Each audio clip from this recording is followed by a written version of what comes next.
வணக்கம் நேர்களே. ஐரோப்பிய செய்திகளின் மதிய நேர செய்திகள். முதலில் தலைப்புச் செய்திகள்.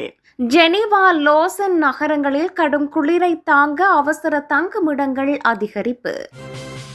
முட்டை மாவு வீசி நூதன போராட்டம். ஸ்பெயினில் களை கட்டிய உணவு சண்டை திருவிழா. புத்தாண்டு பிறப்பை அறிவிக்க தயார். லண்டன் பிக் பென் கடிகாரத்தின் பின்னணியில் கடும் உழைப்பு. புட்டின் வீட்டின் மீது 91 ட்ரோன்கள் வீழ்ச்சி. தாக்குதல் முயற்சியை தடுத்ததாக ரஷ்யா அறிவிப்பு. இங்கிலாந்தில் ட்ரோன் பறக்கவிட போகிறீர்களா? ஜனவரி 1 முதல் புதிய விதிகள் அமல். 2026 ஆண்டு 55 நாட்களுக்கு செல்ல வேண்டாம். பிரித்தானிய அரசு தனது குடிமக்களுக்கு அவசர எச்சரிக்கை. புட்டின் இல்லத்தின் மீது தாக்குதல். 3ஆம் உலகப் போர் எச்சரிக்கை விடுத்து ரஷ்யா ஆவேசம். ஸ்பெயினில் அடுத்தடுத்து நேர்ந்த கோர துயரம். தீ விபத்தை தொடர்ந்து பெருவெள்ளத்தில் சிக்கி 3 பலி. விரிவான செய்திகள். ஜெனீவா, லோசன் நகரங்களில் கடும் குளிரை தாங்க அவசர தங்குமிடங்கள் அதிகரிப்பு. ஜெனீவா மற்றும் லோசன் நகரங்கள் அதிகரித்துள்ள தேவையை பூர்த்தி செய்ய கூடுதல் அவசர கால தங்குமிடங்களை திறந்துள்ளன. பெர்ன் நகரத்தின் அவசர கால தங்குமிடங்கள் குளிர்காலத்திற்கு போதுமானதாக இருப்பதாக பெர்ன் நகர சமூக சேவைகள் துறை தெரிவித்துள்ளது. நவம்பரில் குளிர்காலத்துக்காக பெர்ன் நகரம் 20 இடங்களுடன் ஒரு தற்காலிக அவசர கால தங்குமிடத்தை திறந்தது. இந்த கூடுதல் வசதி வசந்த காலத்தில் மீண்டும் மூடப்படும். ஜெனீவா நகரில் திங்கட்கிழமை மாலை முதல் 80 கூடுதல் அவசர கால தங்குமிடங்கள் 3 இரவுகள் திறக்கப்படும். சாம்பலில் பிசி தங்குமிடம் திறக்கப்பட்டவுடன் 577 இடங்கள் கிடைக்கும். லொசானில் நகர நிர்வாகம் சனிக்கிழமை மாலை முதல் அதன் அவசர கால தங்குமிட திறனை அதிகரிக்கும் என ஏற்கனவே அறிவித்திருந்தது. ரூப்ரை தங்குமிடம் 50 கூடுதல் படுக்கைகளை வழங்குகிறது. முட்டை மாவு வீசி நூதன போராட்டம். ஸ்பெயினில் களை கட்டிய உணவு சண்டை திருவிழா. ஸ்பெயினின் ஈபி நகரில் 200 ஆண்டுகளுக்கு மேலாக கொண்டாடப்படும் பாரம்பரிய திருவிழா இந்த ஆண்டும் கோலாகலமாக நடைபெற்றது. இதில் பங்கேற்பாளர்கள் இராணுவ உடை அணிந்து கொண்டு முட்டை மற்றும் மாவுகளை ஒருவர் மீது ஒருவர் வீசி ஆட்சி கவிழ்ப்பு செய்வது போல நாடகமாடுகிறார்கள். ஊர் முழுவதும் சுற்றி வரும் இவர்கள் உள்ளூர் மக்களிடம் தொண்டு நிறுவனங்களுக்காக கட்டாய நன்கொடை வசூலிப்பார்கள்.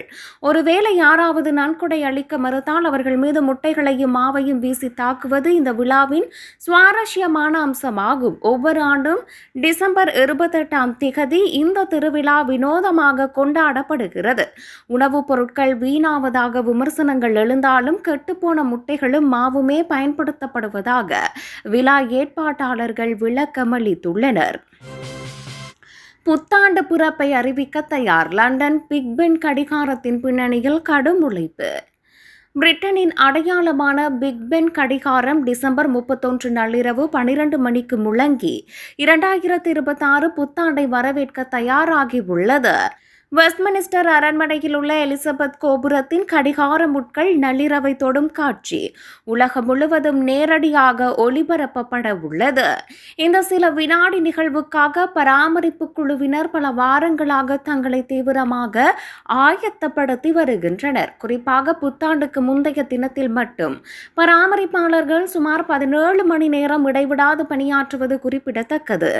வானிலை எப்படி இருந்தாலும் கடிகாரம் சரியான நேரத்தில் ஒலிப்பதை உறுதி செய்ய தொழில்நுட்ப குழுவினர் கோபுரத்தின் உட்புறம் தயார் நிலையில் இருப்பார்கள். துல்லியமான நேரத்தில் மணியோசை முழங்கும் வரை குழுவினரிடையே மிகுந்த பதற்றமும் ஆர்வமும் கலந்த சூழல் நிலவுகிறது.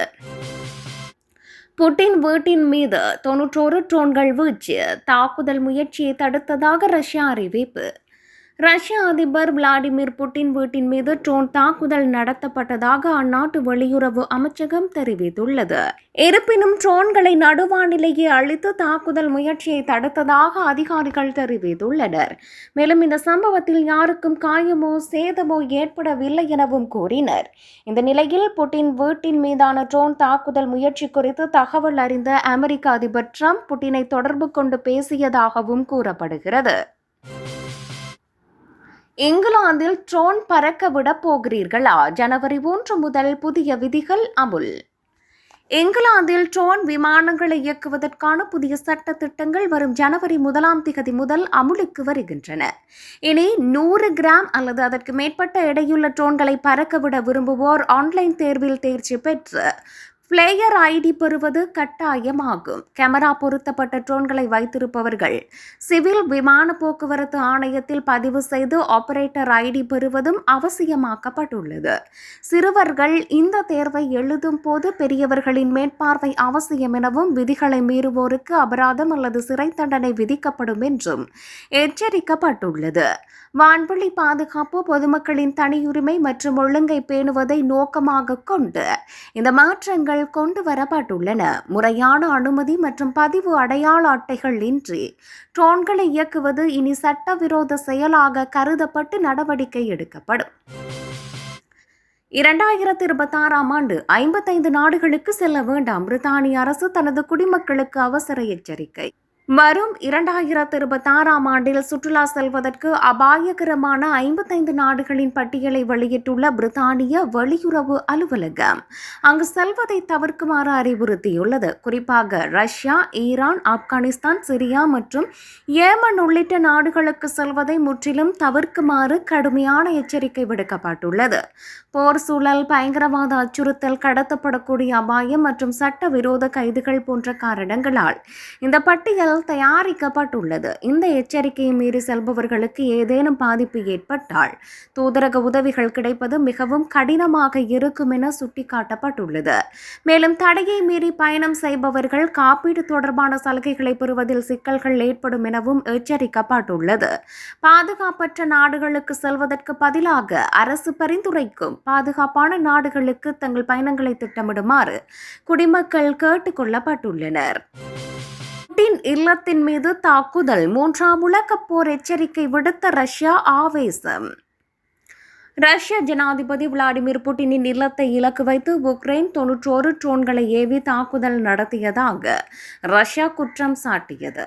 அதிபர் புட்டினின் இல்லத்தின் மீது நடத்தப்பட்ட இந்த முயற்சிக்கு கடுமையான பதிலடி கொடுக்கப்படும் எனவும் இது 3ஆம் உலகப் போருக்கு வழிவகுக்கும் எனவும் ரஷ்யா எச்சரித்துள்ளது. இந்த தாக்குதல் முயற்சியில் பிரிட்டனுக்கும் தொடர்பு இருப்பதாக ரஷ்ய வெளியுறவுத்துறை அமைச்சகம் புதிய குற்றச்சாட்டுகளை முன்வைத்துள்ளது. ஆனால் இந்த குற்றச்சாட்டுகளை முற்றிலுமாக மறுத்துள்ள உக்ரைன் ஜனாதிபதி செலன்ஸ்கி இது ரஷ்யாவின் ஒரு புனைவு கதை என விமர்சித்துள்ளார். உக்ரைன் மீது மேலும் பல தீவிர தாக்குதல்களை நடத்துவதற்காகவே ரஷ்யா இத்தகைய பொய் காரணங்களை கூறி வருவதாக உக்ரைன் தரப்பு வாதிடுகிறது. இந்த விவகாரம் குறித்து ஜனாதிபதி புட்டின் அமெரிக்க ஜனாதிபதி டிரம்பிடம் தொலைபேசியில் பேசியுள்ள நிலையில் சர்வதேச அளவில் பதற்றம் உச்சகட்டத்தை எட்டியுள்ளது. ஸ்பெயினில் அடுத்தடுத்து நேர்ந்த கோர துயரம், தீ விபத்தை தொடர்ந்து பெருவெள்ளத்தில் சிக்கி 3 பலி. ஸ்பெயினின் அல்காரின் எல் கிராண்டே நகரில் கிறிஸ்துமஸ் அன்று ஏற்பட்ட பயங்கர தீ விபத்தில் இளம் தம்பதியினர் 2 உயிரிழந்தனர். அந்த துயரம் மறைவதற்குள்ளேயே கடந்த வார இறுதியில் ஏற்பட்ட கனமழையால் உருவான பெரு வெள்ளத்தில் சிக்கி மேலும் 3 பேர் உயிரிழந்தனர். ஊருக்குள் புகுந்த காட்டாற்று வெள்ளத்தில் ஆசிரியர்கள் 2 பயணித்த வேன் அடித்து செல்லப்பட்டதில் அவர்கள் 2 பரிதாபமாக உயிரிழந்தனர். கிரானடா பகுதியில் மோட்டார் சைக்கிளில் சென்ற 20 வயதுடைய இளைஞர் ஒருவரும் வெள்ளத்தில் அடித்து செல்லப்பட்டு உயிரிழந்திருந்தார். உயிரிழந்தவர்களின் உடல்கள் அவர்கள் அடித்து செல்லப்பட்ட இடத்திலிருந்து பல கிலோமீட்டர் தொலைவில் மீட்கப்பட்டதாக அதிகாரிகள் தெரிவித்துள்ளனர். தீ விபத்து மற்றும் பெருவெள்ளம் என அடுத்தடுத்து நேர்ந்த இந்த உயிரிழப்புகளால் அந்த பகுதி மக்கள் பெரும் சோகத்தில் மூழ்கியுள்ளனர்.